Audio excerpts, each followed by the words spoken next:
What's up, Anchor peeps and comic book fans? I am Anchor Pete, and I'm here with my friend Brian, and we are here today to discuss all the crazy news that Disney just released about the upcoming Marvel projects. So, Brian, how you doing today? Doing good. Today, there are so many freaking Marvel projects, it's ridiculous. And if we went into each one, we'd probably be here for like 2 or 3 hours. So Yes. I was thinking that I will go through the list of Marvel projects, and we can use a rating system to determine which ones we want to talk about. All right. Okay. So I have 3 ratings, okay? And you can apply these to the projects as I say them, okay? So for level 1, it's Uatu. That's rating number 1 is Uatu, which basically means I have to watch this, okay? Love it. Nice. You're going to like these, trust me. Level 2 is Happy Hogan, where you're kind of like, I'm okay if I see it or if I don't, okay? Level 3 is Daredevil, which is I'm okay not seeing this. Oh God, that was a horrible laugh. Yeah, That was a genuine laugh, though. yeah. So you have to rank it with Uatu, Happy Hogan, or Daredevil. Let's go. Yeah, let's do it. Okay, so starting right off the bat, the first thing I have is WandaVision, which comes out in January 15th on Disney+. It's going to have Elizabeth Olsen and Paul Bettany, right? Now, how you feeling about WandaVision? Uatu, 100%. Okay. I mean, clearly the biggest draw to me is the parallels it's drawing to Tom King's Vision. Yes. Maxi series, I guess. Yeah. And even though it seems to be a little bit more Scarlet Witch focused, I mean, they obviously have the big history together, and you know, I'm assuming we're going to see some stuff that semi relates to you know, some House of M setup, and you know, maybe her imaginary children who eventually become characters, you know, named characters and all. So yeah, that's pretty high on my list of all the things that were announced. Yeah. I feel very Uatu about this one too, and I think the kids are going to be in it, because I could have sworn in the trailer that I saw there was a shot of like a crib, and you're like looking up from a crib. Yeah, I'm down for it. I think that Elizabeth Olsen has done a great job as Wanda, and I think that like maybe they'll probably explain why she has like a really thick accent in Age of Ultron, and then all of a sudden she doesn't have one by the time you reach Endgame. It's a good point. Yeah. I think that they're going to say that like her mental state, you know, has always been like fragile, and that she's able to change reality. And I think that might be just an example of it. All right, well, let's move on to the next thing. Falcon and Winter Soldier. How you feeling about that one? You happy Hogan about it? I'm happy Hogan about it. I'm interested in seeing it. I mean, so I was very impressed with the CG in it. Like, there's that one scene where like Falcon's flying through the canyon. I'm like, this looks like a movie. Like, this is crazy. Yes. But I guess based on that trailer, I'm leaving it in Happy Hogan. Like, I feel like I want to see more about what it's actually going to be about, rather than just Falcon and Bucky palling around a little bit. Like, I don't think they gave us that much information about what's going to be about. Like, you saw a brief glimpse of what I believe was U.S. Agent, or who will be known as the U.S. Agent. Yeah. And I want to see more of that, if that's going to be the overall arc of it. But I don't think they've given me. I was more excited about it with the previous trailer than I was after this one, other than the great special effects that they showed. Yeah. Wow, it's kind of funny, because I actually feel pretty much the same exact way. Like, I don't feel like it expanded on it. I was going to say, I just want to see who was playing, what do you call it, U.S. Agent, too. Oh, it's Wyatt Russell. Oh, it's Kurt Russell's son. Kurt Russell's son, yes. That's friggin' awesome. Yeah. I actually love U.S. Agent. I think he's a real interesting character. Yeah, no, I mean, I haven't seen him in any books in a long time, I feel like. But I mean, I remember the old, you know, Marvel cards where I gained, you know, 90% of my Marvel knowledge, and you know, yeah, I definitely had a U.S. Agent card back then. Let's talk about the next project, okay? So Loki, which is coming actually, out. hold on, what was your rating for Falcon and Winter Soldier? Was okay, good. Okay, yeah. So for me, I would put for Falcon and Winter Soldier, I would put Uatu. Okay. Just because Winter Soldier is one of my top 10 favorite Marvel characters, and I like Sebastian Stan. Yeah. So let's talk about Loki. Loki's coming out May 2021, and how do you feel about that one? Uatu, hell yeah. 100%. Because this Man, I don't know how to speak about this one. I have the least idea of what this could be about. I haven't really read too much of the solo Loki series. My exposure to him has mainly been from, Thor comics, Avengers comics, and from Young Avengers when he was, little kid Loki. But it looks very interesting overall, and I'm just curious to see what they do with it and how it'll connect to something later on. Because I feel like everything they're doing is a setup for something else. Yes. So I'm wondering, what is this setup? And it's also interesting because this is a slightly time displaced Loki. So this isn't the Loki that died in was it Infinity War or Endgame? Infinity War. Yeah. So this is a different Loki that from an earlier point in time where he kind of didn't have that redemption yet. So it makes it even more interesting, I guess. So I'm very curious to see how that changes the character and just what they do in general and what it's setting up. Yeah. Yeah. Well, so for Loki, you said that you didn't read a lot of his solo stuff. A lot of his solo stuff is like excellent. It's Kieran Gillen wrote a lot of his solo stuff, and then Kieran Gillen also wrote that Young Avengers stuff too, right? Yes. That he's in it.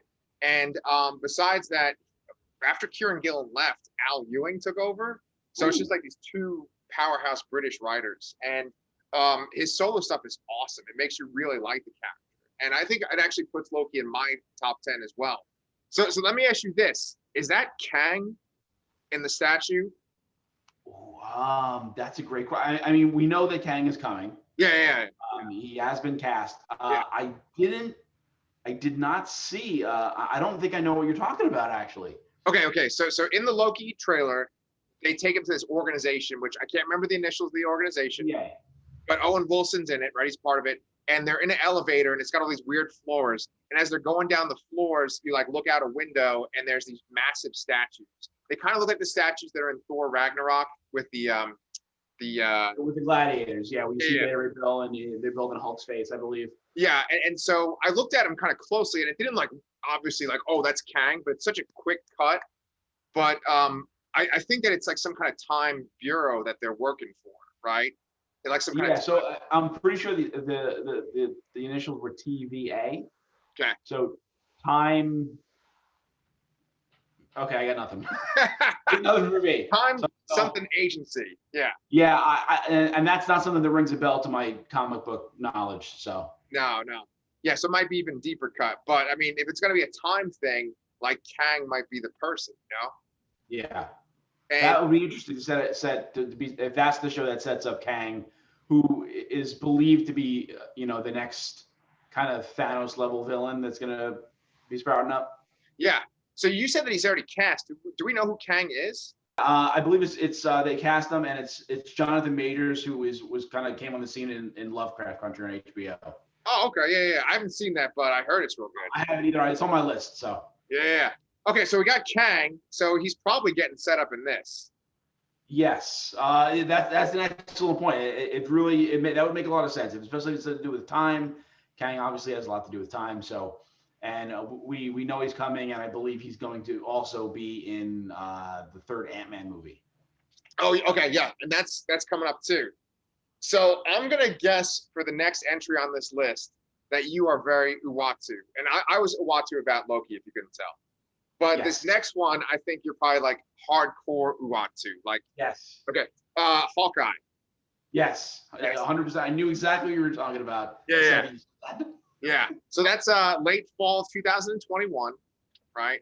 And Brian and I have talked about this. We were saying he was saying how can you capture the Matt Fraction written Hawkeye series in using the MCU Hawkeye character, right? And Brian, I think, probably had the best idea of how they might try to pull that off. You want to tell everybody? Yeah, sure. I mean, I think it's important to set up that that the MCU Hawkeye is very more similar to the Ultimate Universe Hawkeye, who Hawkeye was a family man. He was a little bit older. He was, and then compared to the comic run that became a beloved iconic run by Matt Fraction, the solo Hawkeye series, where he's kind of like a screw up and and it's just very endearing, and it's just that those characters just don't line up. I don't see Jared. I couldn't couldn't see Jeremy Renner being like that because he has his family. He's clearly in the Midwest or the West Coast or something like that.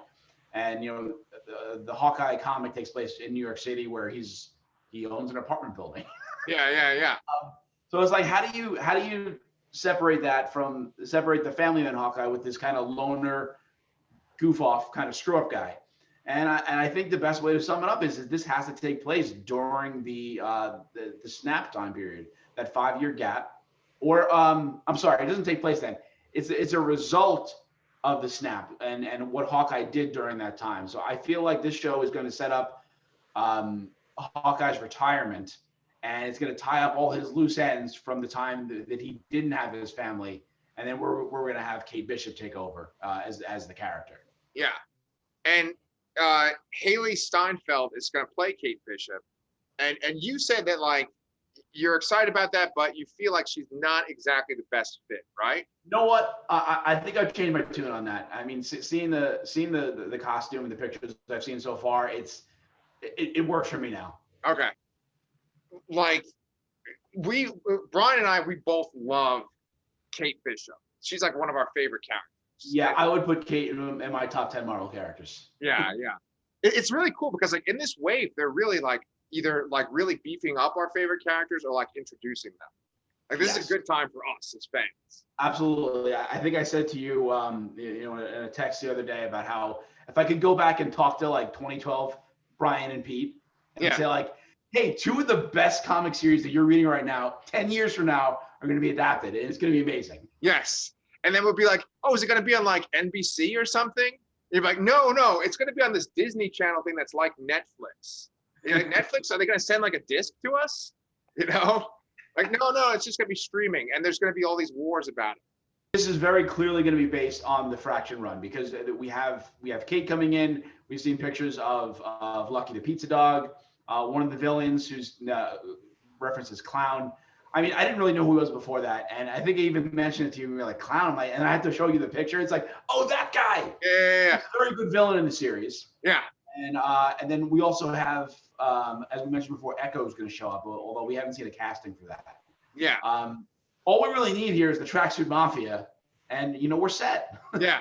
I think we're gonna get that, and they're gonna be saying "bro" the whole time. Yeah. I hope so, and I believe we're gonna see Yelena Belova, Black Widow, in the show as well. Yeah. So I'm super excited about that one. That's probably the thing that I'm most excited about out of all the Marvel TV shows so far. So yes, that's like super Uatu for me. Yeah, like the head's just bulging, you know. Yeah. So speaking of Uatu, another project that's coming out is What If, and I don't have the release date for that, but I know that it sounds like Uatu's voice in that, because Uatu's the character in that, is by Jeffrey Wright from Westworld. Yes. And that, I think that's like fantastic casting. Fantastic casting, yeah. Yeah. His voice is like perfect. So how do you feel about the What If show?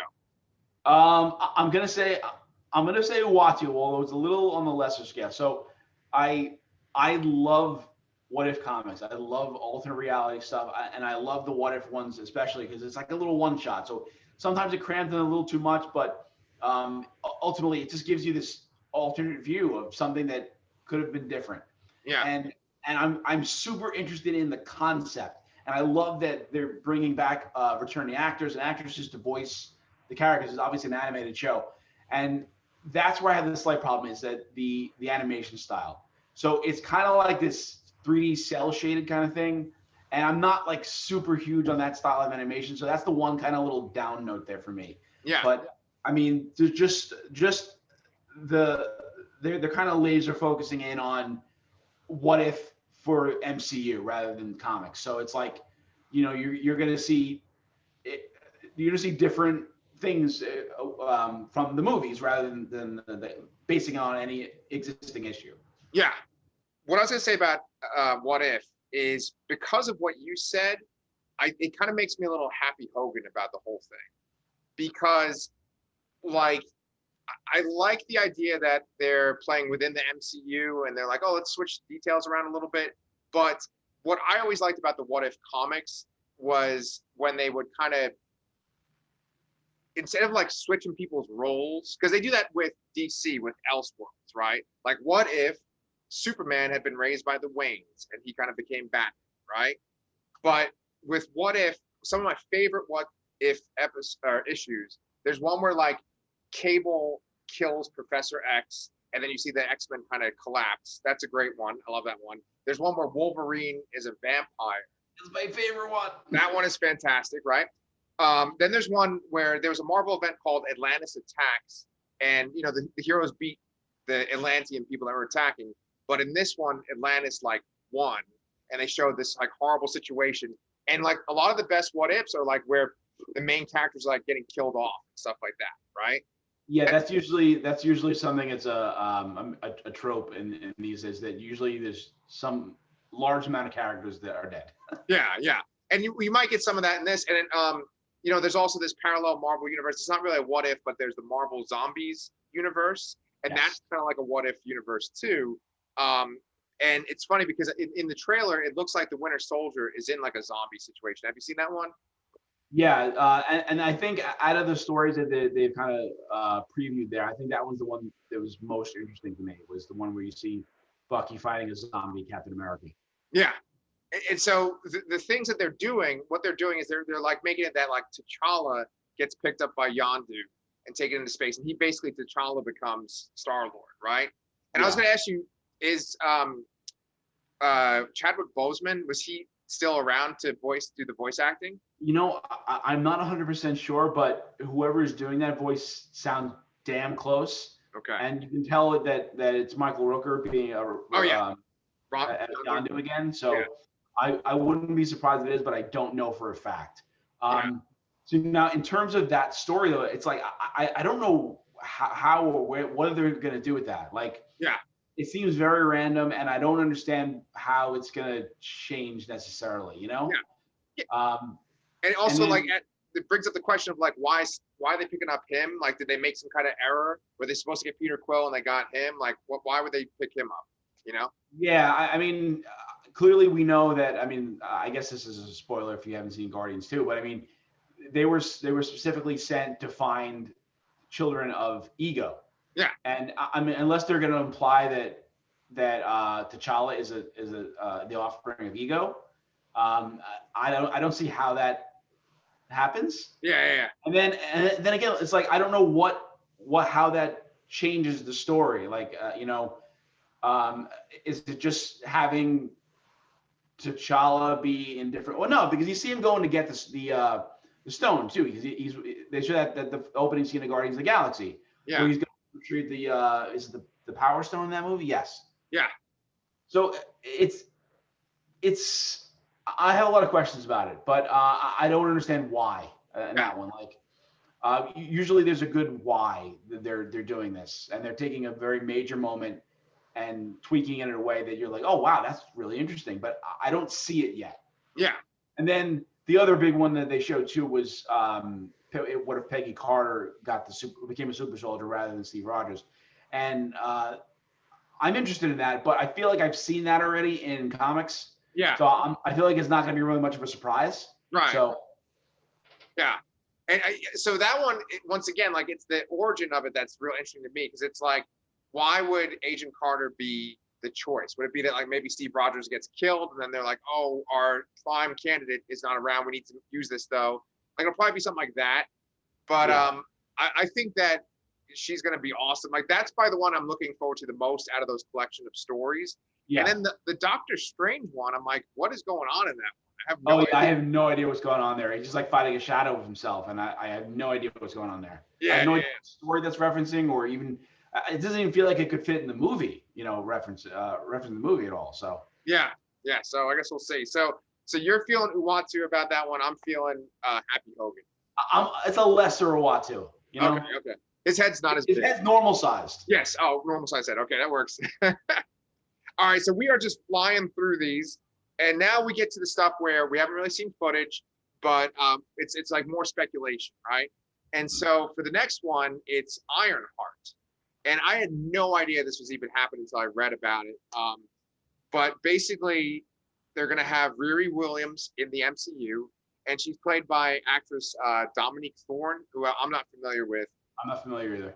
Yeah, but I was not thinking that they were going to have Riri. I thought that maybe they might try to like.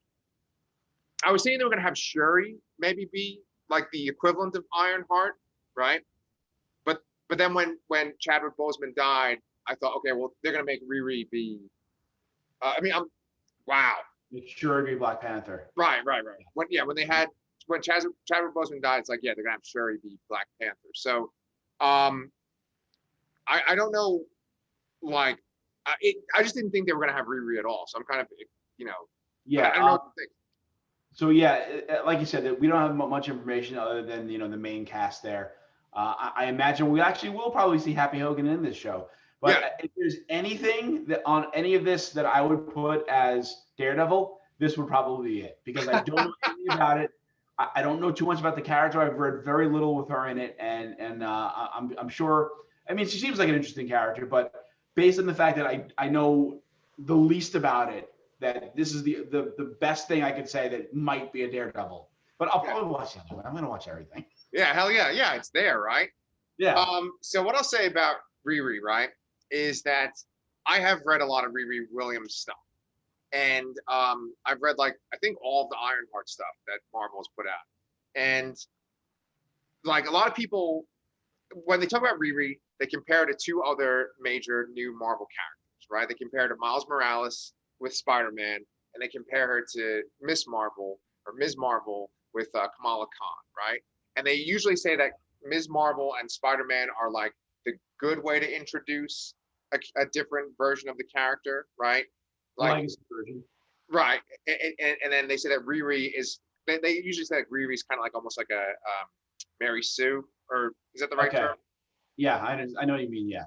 Right, because Riri, the whole idea behind her is that she's super smart, and she figured out how to like unlock Tony Stark's armor and make her own kind of Iron Man suit, and that kind of bothers people, because they feel like, oh, and she did that like in high school.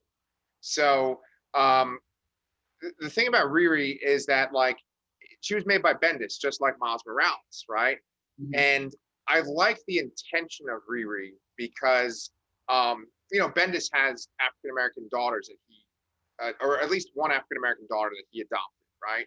Yeah. And he really wanted to make a hero that represented his daughters, and so I like that sentiment a lot. And I like Bendis is such a great guy when it comes to like the internal monologue and characters talking to themselves.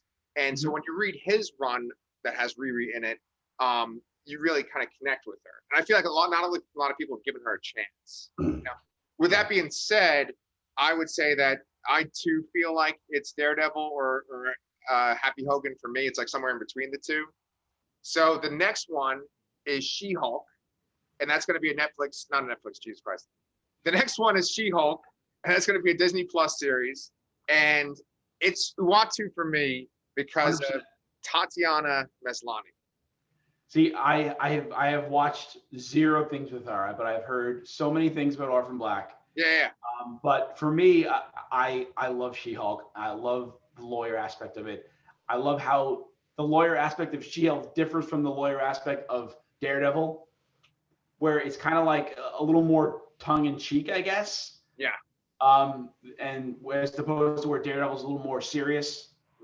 And I'm so interested, and I hope it ends up being like Law and Order, Marvel. That's what I want out of this show. And I don't know what they're gonna do. I have no idea. We already know that Mark Ruffalo will be in it, as well as oh my God, what was his name? Abomination. Really? He's in it?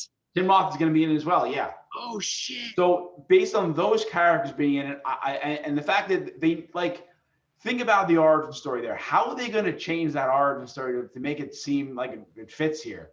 Yeah. And it's like, oh, Bruce Banner has a cousin. Oh, she needs a blood transfusion. Only person here is the Hulk. Wouldn't someone stop that? I mean, yes. Maybe the idea is that is the case. But at that point we have Professor Hulk, so he's always Hulk, and that's why it happens. But I guess I feel like it's a weird origin, and I don't know how they're gonna get around that. Yeah. And as much as I would love it to be a Law and Order show, I don't think it's gonna be that. So if it's a Law and Order show, huge mega brain Uatu. If it's not normal size head Uatu. Okay. Shit. So there's the Ms. Marvel show. Okay. Yep. And then the Ms. Marvel show is going to star Iman Vellani, who I'm not familiar with her work. Yeah, I believe she's a newcomer. Okay.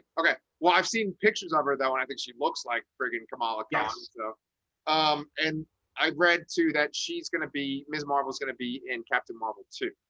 So. Yeah, that makes sense. Yeah. Although who knows? I mean, I think a whole bunch of movies got pushed back again. Yeah. Based on the fact that Black Widow got pushed back again. So, this is another one of those ones where I don't know where they're going with it exactly. I'm very interested to see the kind of fangirl perspective that they're gonna put into it. Yeah. I think I saw an article where she there's a screenshot of the character like in her bedroom, and there's like a picture in the background of Captain Marvel and Valkyrie like arms, have their arms around each other, and because there's that whole shipping thing kind of going on with them. Okay. It's so I'm curious to see how this fits in ultimately. Yeah. It's kind of a happy Hogan depending on what they do with it, but I definitely need more information on it. Okay. I really like Kamala a lot. She's a great character. I think like you said, she was one of those legacy characters done right. Like absolutely. Yeah. And I haven't played it yet, but I just bought the Avengers video game. Yeah. And she's a central player in that. And they actually just released some DLC with Kate Bishop as well. So that's why I really have to get on that. But I really like the character a lot, and I'm hoping it turns out to be good. Yeah. Well, once again, we're pretty much on the same page with all these. I'm happy Hogan about it too. Just based on how they do it, what it's going to focus on. I'd be totally fine if they just straight up adapted the original volumes of her series. I'm totally cool with that. So we only got 2 more on this Marvel list, and they're connected. And that is Guardians of the Galaxy Holiday Special and Guardians of the Galaxy Volume 3. And I know there's like a Groot series too, where it's just like animated, but who gives a shit about that? That's definitely Daredevil for me. The Holiday Special, it's an interesting idea. You hear Holiday Special, I think the first thing that comes to mind to everybody is Star Wars Holiday Special. Yes. So, and being that it's all the same company, it's I'm very curious as to what this will be. They said that they're going to film this during Guardians 3, and it'll obviously come out before Guardians 3. Okay.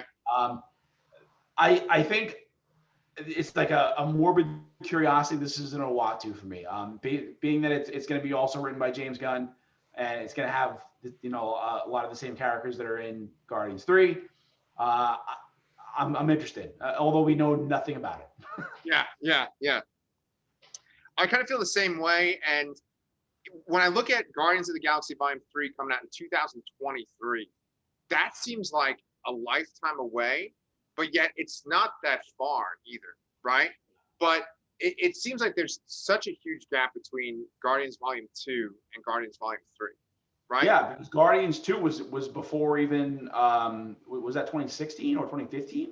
I think so. I can look it up on IMDb real quick, but it was a long time ago, yeah. So almost like, holy shit, if that was 2016 or 2015, okay.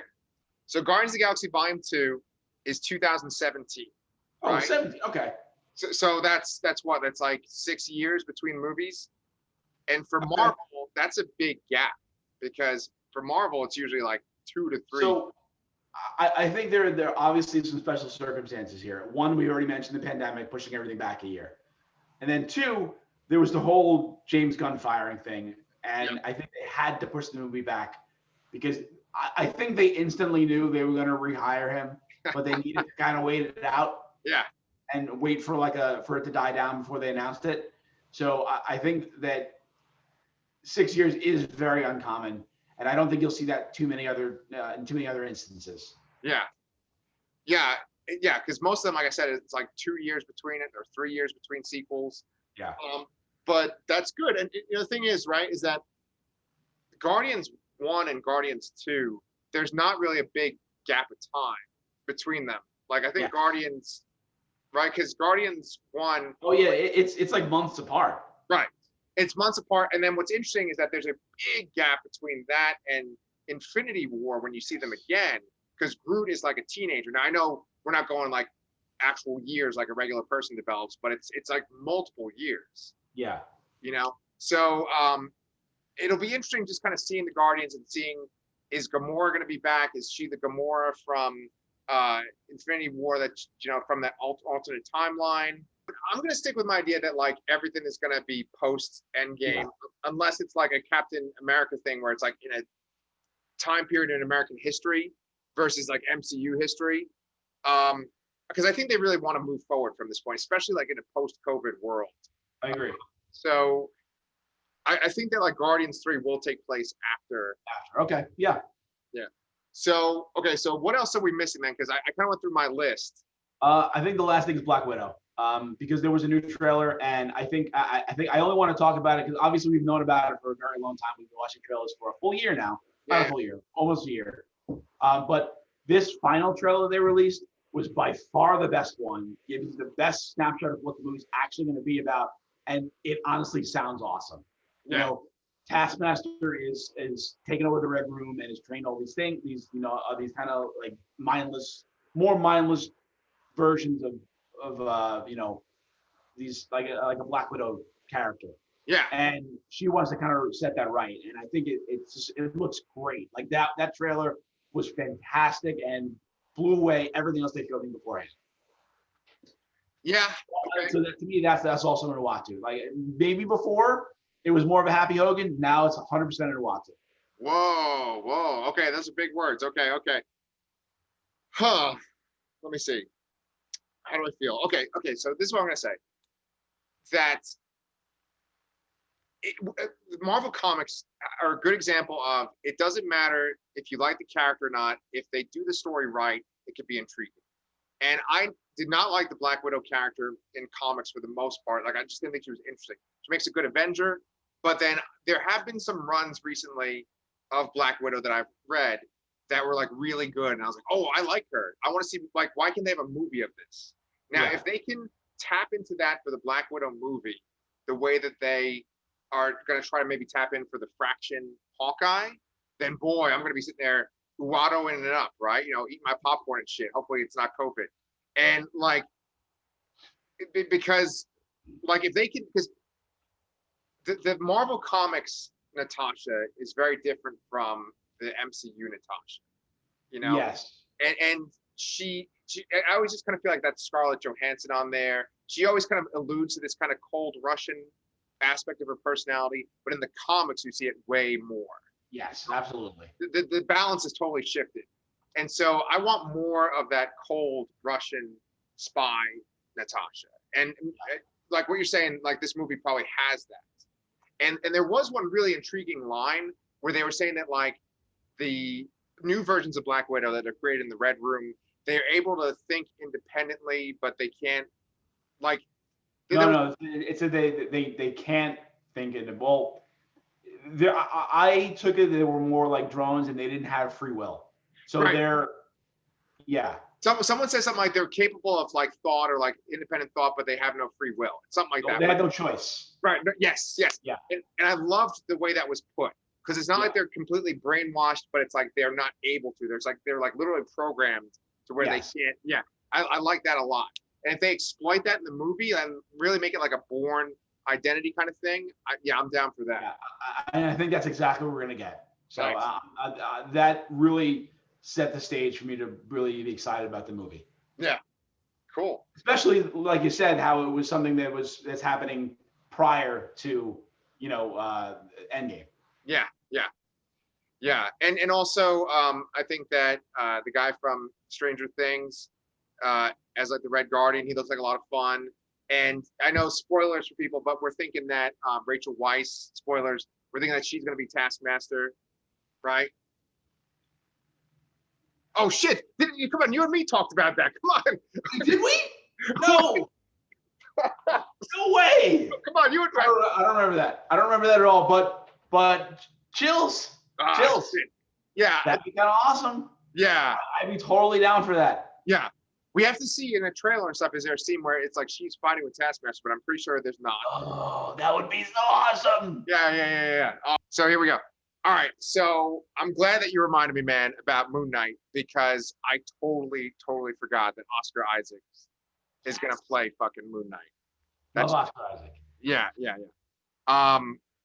That honestly, that is like super Uatu for me. Yeah, that's been some knowledge, common knowledge for a while now, for a couple of weeks. So it had nothing to do with the Investor Day, but I think they kind of reiterated, yes, it's coming, yes, it's Oscar Isaac, and I think they made some allusions that we're going to see the multiple personalities in the show. So, man, yeah. But the thing about that though is like, how does that tie into anything else? Like, I always felt that Moon Knight is very much a character that is like a side character that almost like doesn't exist in the main universe, and he only exists when it's his own book, and then they reference other things. Like it could be a standalone character in his own universe, practically, you know? Yes. Except for that one Bendis run where like the personalities were Wolverine, Captain America, and Spider-Man or something like that. Right. Yeah. I'm so glad you brought up that run too. Yeah, because I was just thinking about that.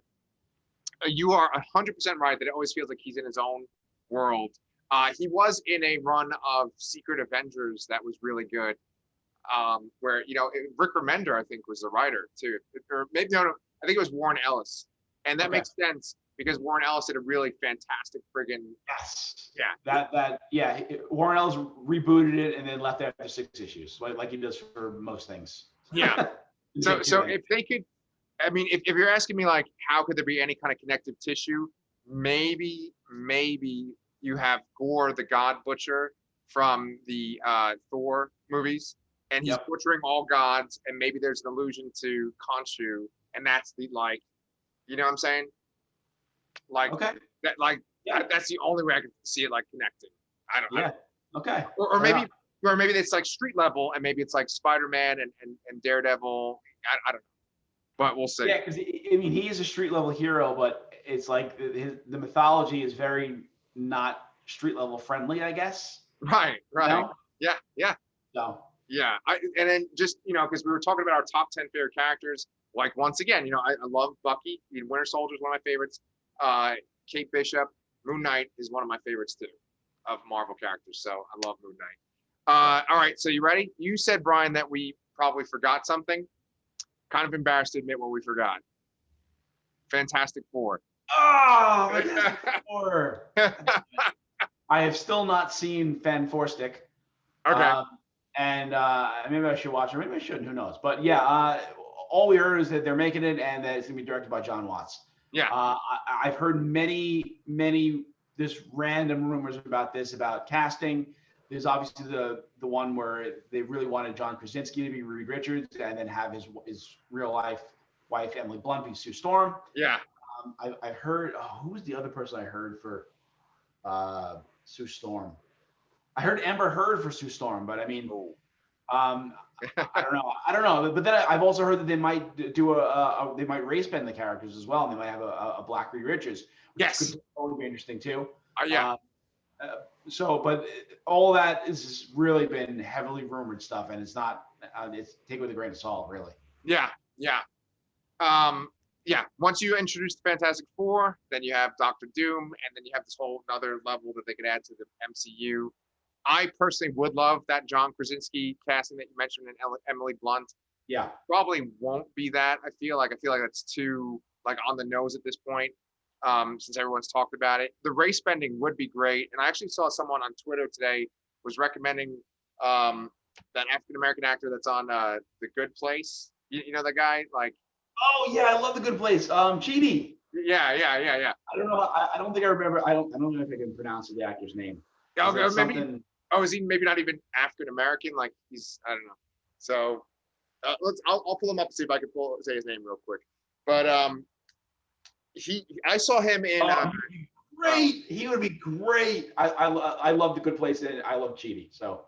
Yeah. I only saw a little bit of the first season of The Good Place, and then he was also in Midsommar, this horror movie. And I haven't seen that yet, but I've heard that. I mean, he clearly has a range that so I think he would be great for that. Oh, okay. So he plays, his character's name is Chidi, but then his name is William Jackson Harper. Oh, this is William Jackson. Okay. Oh God. Okay, yeah, William Jackson Harper, yes, absolutely. The character was cheaty, yes. We didn't really talk about how Ant-Man and the Wasp, the next one is going to be called Ant-Man and the Wasp, like Quantum Oh Drama yeah, or something. Quantumania. Quantum Mania, yeah, yeah. So like they're going to introduce Kang in that one, and then like I'm guessing that the Fantastic Four's powers are going to be derived from the Quantum Verse. What do you think? Yeah, obviously the space travel stuff is kind of like, outdated. So, and they're gonna take the ultimate version where they get it from the quantum realm. Yeah. I mean, Well, is it isn't the that what Quantum they realm? did? Is it the negative zone? Oh, it was the negative zone. You're right. Yeah. But yes, they're gonna do the quantum realm, 100%. It makes perfect sense. It's the best way to tie them in. And hell, maybe they'll even be in that movie. Yeah. That'll probably be like the end credit scene. Is like Yeah. them. Yeah. Cool. Okay. Yeah. I've always heard people speculate, like, wouldn't it be cool if like Reed Richards and his family are from like the 60s or some time period before, and that they've been lost in the quantum realm, and then they come out and it's the modern day. So they're kind of retro. I like that idea. Interesting, yeah, because that was one of the most interesting things about Ant-Man was how they had how Hank Pym was active in the 60s and that that's how we're using Scott Lang and the made up character, not made up character, but the newer version of Wasp as well, Janet Van Dyne, not Janet Van Dyne, Hope Van Dyne. Hope Van Dyne, yeah. Like all this stuff, it's kind of funny because like with COVID, the other day when you were telling me all this stuff on Twitter, I felt like I'd almost like a part of me had been asleep or something, right? And then all of a sudden, all of it comes back on. It's, oh my God, I forgot about this. Because 2020, we didn't have anything from Marvel except for maybe Agents of S.H.I.E.L.D., right? Yep. Like there wasn't a movie or anything. And so it's just been dormant. And now it's like just in your face, like so much. So yeah. I know that I'm like excited for all this shit to be back. Yeah, this was definitely a big info dump, and we still have a decent wait before we get to it. But yeah, I'm ready. I'm ready to go back in. Yeah, it's probably good too. I think, Endgame was the 23rd movie. Like that's insane. Yeah. And they've been pumping out 1 to 2 a year. Yeah. So a little break from that after like how big that was is much needed, I think. Yeah. And so, we got the break. It was just put on us because of the world. And I think it's going to end up working out. We'll see. What are you the most Uatu about? Hawkeye and Spider-Man and Thor, because of Christian Bale's Gore the God Butcher. Oh my God. Yes, that's gonna be so fucking good. So yeah, those 3 things are definitely my biggest 3 things out of everything that's coming. Nice. Okay. Brian and I will be back. We're gonna talk about Star Wars next time, and then we also have Transformers Siege, the next chapter, Earthrise, is coming out at the end of this month too. So yep. Awesome, man. All right. Well, thanks so much.